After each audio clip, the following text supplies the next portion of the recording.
ناگهان چقدر زود دیر می شود.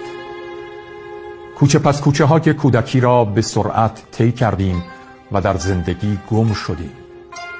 همه زیبایی ها رنگ باخت و در زمانه ای که زمین در حال گرم شدن است قلبهایمان یخ زد، نگاهمان سرد شد و دستانمان خسته.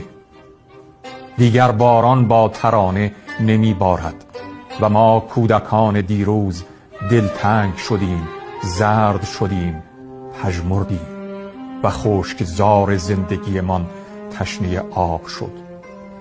و سالهاست وقتی پشت سرمان را نگاه می کنیم جز رد پایی از خاطرات خوش بچگی نمی‌یابیم و در ذهنمان جز همهمه زنگ تفریح طنین صدایی نیست.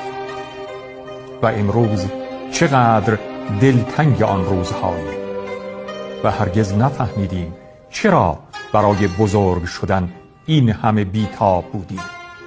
کاش میشد باز کوچک میشدیم، لااقل یک روز کودک میشدیم.